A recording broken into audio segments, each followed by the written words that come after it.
देखिए ये जो व्यासपीठ है ना, ये सिर्फ हम सनातनियों का भला चाहती है, इसमें निज स्वार्थ कुछ भी नहीं। सिर्फ और सिर्फ आपका और आपके परिवार का हित हो। यहां स्त्री पुरुष का कोई भेद नहीं है, यहां भेद नहीं है, यहां संदेश है।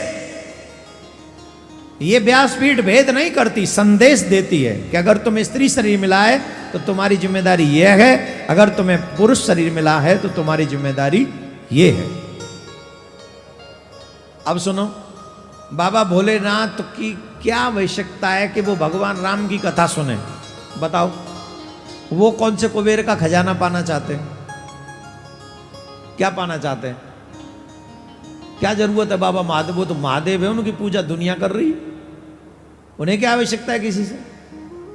है कोई? नहीं है। फिर भी वो पूजन करते हैं, फिर भी वो कथा सुनते। क्यों? हम लोगों को मार्ग दिखाने के लिए कि जीवन में अगर पुराणों की कथा सुनते रहोगे तो कभी भटकोगे नहीं। कई बार आप ही लोग नहीं कहते, बोले महाराज जी जब तक हम आपकी कथा सुनते तब तक तो माइंड सेट रहता है, और जैसे ही कथा को 10-15 दिन निकल जाते हैं, जब पता नहीं माइंड में क्या क्या आता है। बोलो किस किस को ये अनुभव होता है? बोलो। बोले कथा जब हो जाती है 10-5 दिन निकल जाते, फिर दिमाग में जब उल्टी सीधी बातें आती है, होता है ना। इसीलिए सदा सेव्य भगवान की कथा 1 या 2 दिन नहीं, सदा सुननी चाहिए। सदा इसलिए कि किसी भी दिन हम गलत रास्ते पे न जाएं। आपसे क्यों कहता हूं हर दिन कथा सुना करो? अरे आजकल तो कथा आपके मोबाइल में, आपकी जेब में है। तो आप सब जब समय मिले कि मैं दिन में समय खाली हूं, कोई पाबंदी नहीं, दिन में सुबह शाम रात कभी भी 1 घंटे की कथा आपके जीवन को बांध के रखेगी, आपको गलत रास्ते पे नहीं जाने देगी। अगर ईश्वर से मिलना है तो 1 घंटा कथा से जुड़े रहो। 1 घंटा। अगर कथा छोड़ दोगे तो भटक जाओगे, कथा पकड़ लोगे तो जुड़ जाओगे और तर जाओगे। इसलिए कथा सुनो। एक और चीज, कथा में जब जाओ तो 2-4 को संग लेके जाओ। काहे को? बोले कोशिश करो कि घर के सभी मेंबर कथा सुने।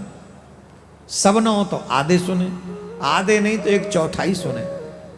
बोले क्यों?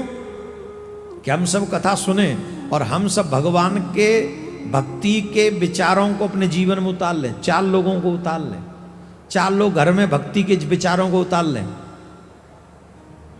तो 4 लोग जो नहीं उतार पाए, ये 4 उन्हें बैलेंस कर लेंगे। बैलेंस मीन्स वो कहेंगे ठीक नहीं है, 4 कहेंगे यही ठीक है, तो पल्ला बराबर का हो जाएगा ना। तो धर्म भी तुम्हारे घर में बना रहेगा। होता क्या है, 1-8 लोग घर में से कथा सुनते हैं, बाकी के सब लोग, कोई सुबह 5 खा रहा है, कोई 4 खा रहा है, कोई उल्टे सीधे, कोई शाम को 5 बजे के बाद दूसरी दुनिया में रहता है। अब एक तो माला लेके बैठा हुआ और 5 नरक के द्वार खोलकर बैठे हुए हैं। अब बताओ घर का क्या हाल होगा? वो 5 के 5 उसे एक का जीना आराम करे। खबरदार यहां ठाकुर पूजा हुई तो, खबरदार यहां किसी का नाम लिया तूने तो 5 उसे खा जाएंगे। उसे भी भजन चैन से नहीं करने देंगे। और जब घर में भजन होगा ही नहीं, नाम होगा ही नहीं, कुछ अच्छा काम होगा ही नहीं, बताओ घर का विकास कैसे होगा? घर में शांति रहेगी? घर में लक्ष्मी रहेगी? घर में भगवान रहेंगे? सिर्फ विनाश होगा, सिर्फ विनाश। हमारी बात पे विश्वास न करो, कुछ दिन प्रतीक्षा कर लो, सब उलट पुलट हो जाएगा। आपके घर को बचा के रख सकता है तो भगवान की कृपा ही बचा सकती है और कोई नहीं। सत्संग नाम ही बचा सकता आपके घर को। इसलिए ज्यादा से ज्यादा अपने परिवारीजनों को भगवान का भक्त बनाओ। हम तो कहते हैं मोहल्लों में मत जाओ, अपने घर वालों को पहले बनाओ।